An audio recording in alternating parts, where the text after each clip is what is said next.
21/5/2024 రోజు మన బొమ్రాజ్పేట లిమిట్స్లో ఈ నాందార్పూర్ గ్రామ శివార్లో ఉన్న ఒక బ్రిడ్జి కింద ఒక బైక్తో పాటు ఒక వ్యక్తి శవం అనేది దొరకడం జరిగింది. అది ఎవరిదైనా ఎంక్వైరీ చేస్తే దాదాపుకి సంబంధించిన సత్యప్ప అనే వ్యక్తి యొక్క శవంగా గుర్తించడం జరిగింది. అయితే అతని కొడుకు నరేష్ యొక్క దరఖాస్తు మేరకి ఒక అనుమానాస్పద మృతి కింద కేసు రిజిస్టర్ చేయడం జరిగింది. ఫర్దర్ ఆ ఇన్వెస్టిగేషన్లో భాగంగా అండ్ బొమ్రాజ్పేట ఎస్ఐ గారు వాళ్ళ టీం అందరూ కూడా దీని మీద కంటిన్యూస్గా ఎఫర్ట్స్ చేసి ఆ టెక్నికల్ డేటా అనాలిసిస్ చేస్తే మనకు ఒక 8 మెంబర్స్ని మనం సస్పీషియస్ చేయాల్సి వచ్చింది. ఎందుకంటే ఈయన బతుకున్నప్పుడు కూడా మామూలుగా ఏంటంటే గుప్త నిధులు తోవడానికి వెళ్ళేవాడు. ఈ యాంగిల్లో చేస్తే ఏంటంటే మనం ఒక 8 మందిని సస్పెక్ట్ చేయడం జరిగింది. అందులో ఒక వ్యక్తి అయినటువంటి నాగ్షాన్పల్లి, కోస్గి మండలం నాగ్షాన్పల్లికి చెందినటువంటి ఒక శంకరయ్య అనే పర్సన్ని మనం ఫస్ట్ నిన్న ఆఫ్టర్నూన్ టైంలో అప్రహెండ్ చేయడం జరిగింది. అప్రహెండ్ చేసి ఆయనతో మనం ఇంటరాగేట్ చేసి మాట్లాడితే ఏంటంటే ఆయన చేసిన నేరాన్ని ఒప్పుకున్నాడు. ఈయనతో పాటు ఇంకో 8 మంది చనిపోయినా మొత్తం 9 మంది కలిసి ఒక 1.5 year నుంచి గుప్త నిధులు తోవడానికి అని చెప్పి మొదలుపెట్టినారు. అయితే ఇందులో ముఖ్యంగా హైదరాబాద్ నుంచి సత్యనారాయణ అనే పర్సన్ ఫస్ట్ వాళ్ళకి తెలిసిన వ్యక్తుల ద్వారా ఇక్కడ సల్కర్పేట గోవిందరావుపల్లి సమీపంలో ఉన్న గుట్టలల్లో అక్కడ ఒక వాగు ఉంటుంది పక్కకే. ఆ వాగు పక్కకు ఒక తూము కట్టడం ఉంటుంది. ఆ తూము కట్టడానికి ఒక ఏనుగు బొమ్మ ఉంది. ఈ ఏనుగు బొమ్మను చూసి ఈ ఏనుగు బొమ్మ ఉన్న స్థలం ఏదో కొంచెం ఉంది, ఇక్కడ ఏదో ఉంటుందని చెప్పి వాళ్ళ గురువు ద్వారా తెలుసుకుంది ఏంటంటే ఎక్కడైతే ఇట్లా తూము ఉండి ఏనుగు బొమ్మ ఉంటుందో అక్కడ ఖచ్చితంగా నిధి దొరుకుతుందని సమాచారంతో ఈ సత్యనారాయణ అనే వ్యక్తి ఇంకొక 3 హైదరాబాద్లో గ్యాదర్ చేసుకున్నాడు. వాళ్ళ ఇంటి పక్క నుండి ఒక శర్మ అనే అతన్ని, ఇంకొక సుందరయ్య అనే అతన్ని, ఇంకొక సైదులు అనే అతను 4 గ్యాదర్ చేసుకుని ఏం చేసిందంటే అక్కడ ప్లేస్కి వచ్చి ఈ లోకల్లో ఎవరైనా సపోర్ట్ కోసం చూస్తుంటే శంకరయ్య అనే పర్సన్ కలిసిండు. నేను సపోర్ట్ చేస్తా, కాకపోతే దొరికిన దానిలో మీకెంత భాగం ఇస్తే నాకు అంత ఇవ్వాలన్నాడు. ఉండడానికి వీళ్ళందరూ ఉండడానికి ఆయన పొలంలో ప్లేస్ కల్పించిండు. ఇదంతా అవుతుంటే అక్కడే ఆ గుట్ట దగ్గరే ఉన్న నాగరాజ్ అనే పర్సన్ కూడా వీళ్ళు పోయేటప్పుడు గమనించి మీరు ఏడిపోతున్నారని క్వశ్చన్ చేస్తే సరే నువ్వు కూడా ఉండు, మేము నిధి తోవడానికి వచ్చినాం, నాకు దొరికితే మాకెంత దొరికితే నీకు అంత భాగం ఇస్తామని చెప్పడం జరిగింది. అయితే ఇప్పుడు 6 అయిపోయారు. తర్వాత తోవడానికి ఇంకా అంటే ఇది సరిపోము, ఇంకా చాలా పెద్ద ఉంది కాబట్టి ఇంకో 2 గ్యాదర్ చేయమంటే ఈ తెలిసిన వ్యక్తుల ద్వారా సత్యప్ప అనేట ఆయన చనిపోయిన ఆయనని, ఇంకొక పర్సన్ వెంకటయ్య, ముకర్లాబాద్కి చెందిన వెంకటయ్యని ఈ 8 మంది కలిసి ఒక రోజు పోయి చూసి లోపల దిగి చూస్తే కొంచెం భయానకరంగా ఉంది. ఆ తూమ్లోకి దిగాలంటే ఒక్కొక్క పర్సన్ చేతులు పైకి పెట్టి దిగాలి. దిగిన తర్వాత అక్కడ గబ్బిలాలు ఈ పాత ఉండుంటే ఆ వాసనకి కొంచెం బ్రీతింగ్ సరిగ్గా రాదు. ఇంకోటి ఏంటంటే ఆ గుట్టనే కాక పెట్టిన రాళ్ళలాగా ఉంది. అది ఎప్పుడు పడితే ఎప్పుడు చనిపోతారో తెలియదు.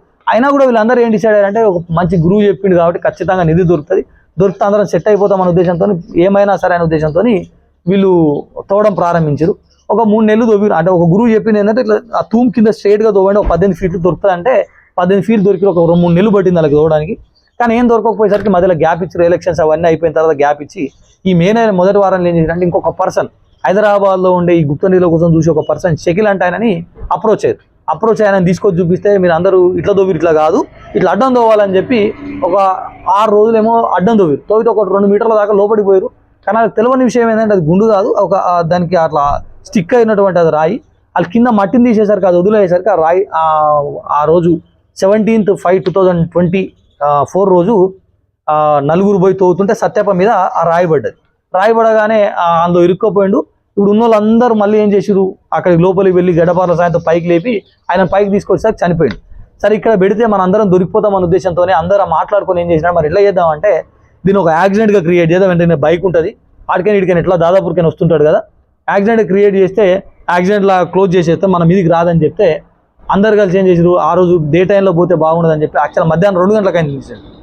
నైట్ 10 o'clock అట్లా అక్కడ ఉన్నటువంటి పీర్లకుట్ట తాండా ఆ ఏరియాలో ఈ కారు శర్మ అనేట ఆయనది, ఆ కారులో ఎక్కించుకొని ఇంకో పర్సన్ బైక్ మీద వచ్చేసి ఇక్కడికి వచ్చిన తర్వాత ఏం చేసిరంటే ఆ బైక్ని యాక్సిడెంట్లా క్రియేట్ చేయడానికి ఆ కల్వెట్ 2 సార్లు గుద్దినట్టు చేసి స్కిడ్ మార్క్స్ ఏర్పాటు చేసి అట్లా దాన్ని కిందికి దోసేసి వెళ్ళిపోయినారు. ఒక 4 రోజుల తర్వాత శవం పిట్రిఫైడ్ స్టేజ్ అంటే కులిపోయిన స్టేజ్లో దొరికేసరికి మనం ఇన్వెస్టిగేషన్ చేసి పంచనామా అన్నీ చేసిన తర్వాత ఈ విషయాన్ని కనుక్కోవడం జరిగింది. అది ఇప్పుడు ఏంటంటే ఈ టైంలో అంటే ఇప్పుడు ఈ 2024 ఇయర్లో ఉన్నాం, ఈ 20th centuryలో ఉన్నాం. ఈ సెంచరీలో కూడా ఇట్లాంటి నమ్మకాలు తవ్వితే గుప్త నిధులు దొరుకుతాయని ఇట్లాంటి అపనమ్మకాలు పెట్టుకొని ప్రాణాల మీద తెచ్చుకొని అవి ఏంటి అంటే చాలా అంటే మనం పోవడానికి కూడా కష్టపడాల్సింది, ఆ గుట్ట మీదకి పోవడానికే చాలా కష్టపడాలి. అట్లాంటి గుట్ట దగ్గరికి పోయి అలా లోపలి దిగి ప్రాణాలను కూడా పోయినా సరే పర్లేదని లెక్క చేయకుండా ఇట్లాంటి పరిస్థితులు ఇంకా నెలకొన్నాయి. ఇప్పటికైనా సరే జనాలకి ఏంటంటే మా పోలీస్ తరఫున సూచన, ఎక్కడ కూడా ఈ గుప్త నిధులు, ఈ తవ్వితే దొరకడాలు అనేవి ఈ కాలంలో అయితే ఎక్కడ లేవు. నాకు తెలిసిన నా సర్వీస్లో ఇంతవరకు ఎక్కడ ఒక గుప్త నిధి దొరికిన ఆనవాళ్ళు లేవు. అనుకుంటారు కదా దొరికిందట, వాళ్ళు పెద్దగా అయ్యారట అని తప్ప ఎన్నడూ కూడా గుప్త నిధులు ఇప్పుడు ఇలా 5 సంవత్సరాలు దోతుండే ఒక పర్సన్ ఇలా ఒకరోజు సింగిల్ ఎంపీ దొరికింది లేదు. ఇప్పుడు అన్నెసరి ఉత్తగా ఆయన వల్ల పోయిన ఒక పర్సన్ చనిపోవడం, దానివల్ల ఇప్పుడు ఇంతమంది 8 మంది ఈ కేసులో ఇన్వాల్వ్ అవ్వడం జరిగింది.